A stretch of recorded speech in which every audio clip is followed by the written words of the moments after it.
Assalamualaikum warahmatullahi wabarakatuh.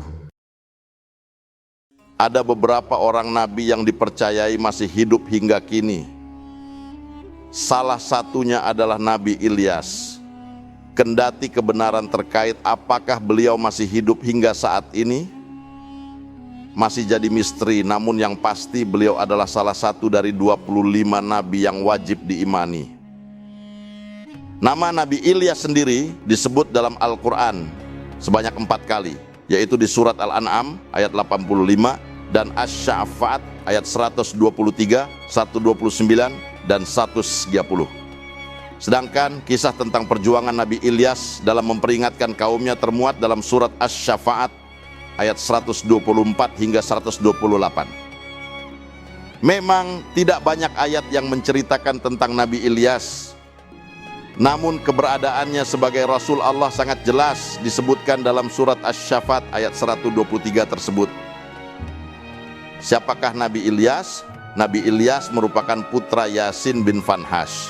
Fanhash sendiri merupakan putra Aizar bin Harun. Dengan kata lain, Nabi Ilyas merupakan keturunan keempat dari Nabi Harun. Beliau diutus Allah ke dunia untuk memperbaiki akidah kaum Israel di negeri Baalbek yang terletak di daratan Libanon.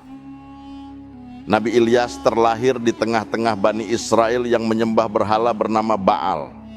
Sebagai penguasa tertinggi negeri itu, Raja Ahab yang kejam membangun patung Baal besar di tengah kota untuk dijadikan sebagai pusat penyembahan rakyatnya. Melihat hal ini, Nabi Ilyas yang sudah mendapatkan wahyu untuk meluruskan jalan kaumnya segera mendatangi Raja Ahab dan mengatakan bahwa jika Raja Ahab tidak segera bertaubat dengan menghancurkan semua berhala yang ada, maka Allah akan mendatangkan malapetaka berupa musim kemarau selama 3 tahun. Mendengar hal itu, Raja Ahab memerintahkan prajuritnya untuk menangkap Nabi Ilyas. Namun nyatanya apa yang diucapkan Nabi Ilyas terbukti benar. Kemarau panjang datang, kekeringan dan kelaparan melanda di mana-mana. Banyak orang yang mati, begitu juga dengan hewan-hewan ternak. Bahkan tanaman yang awalnya subur kini kering tak memberikan hasil panen. Saat kemarau panjang datang, Allah sudah memerintahkan Nabi Ilyas untuk bersembunyi di sungai Kerkit. Di sungai ini Nabi Ilyas dapat memperoleh minum. Sedangkan untuk makanan Allah sudah mengirimkan seekor burung untuk membawakannya makanan setiap pagi dan sore. Sehingga meskipun negeri dilanda kekeringan dan kelaparan, Nabi Ilyas tetap terjamin kebutuhan makan dan minumnya. Saat sungai Kerkit juga mengalami kekeringan, Nabi Ilyas yang bersembunyi di dekatnya pun menjadi panik. Belum lagi prajurit yang masih melakukan pengejaran kepadanya.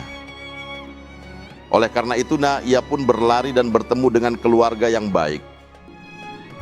Salah satu anggota keluarga tersebut, Ilyasa, mengalami sakit yang sangat parah. Karena sudah menolong, Nabi Ilyas berusaha memohonkan kesembuhan atas Ilyasa kepada Allah. Dan benar saja Ilyasa yang di kemudian hari menjadi sahabat sekaligus penerus kenabian Nabi Ilyas. Di tengah kemarau panjang, Nabi Ilyas melihat seorang nenek yang sedang membawa sedikit air dan gandu untuk makan anaknya. Ia kemudian meminta nenek tersebut untuk membawa air dan gandum tersebut untuknya. Ia berjanji gandum yang ada dalam mangkuk tersebut akan terus ada meskipun sudah dimakan atas kuasa Allah. Janji tersebut memang menjadi kenyataan, namun sang anak tiba-tiba meninggal. Nabi Ilyas kemudian memohon kepada Allah untuk menghidupkan kembali anak tersebut. Bencana kemarau panjang yang melanda akhirnya membuat Bani Israel meminta maaf, mohon ampun dan bertaubat kepada Allah. Mereka meminta Nabi Ilyas untuk memintakan hujan kepada Allah.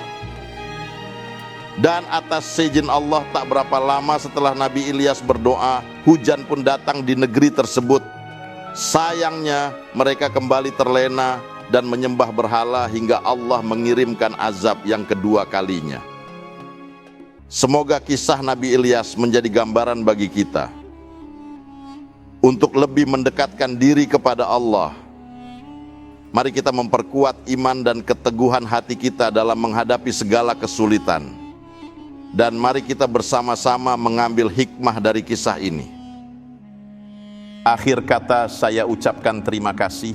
Semoga ini dapat memberikan ilmu dan manfaat bagi kita semua.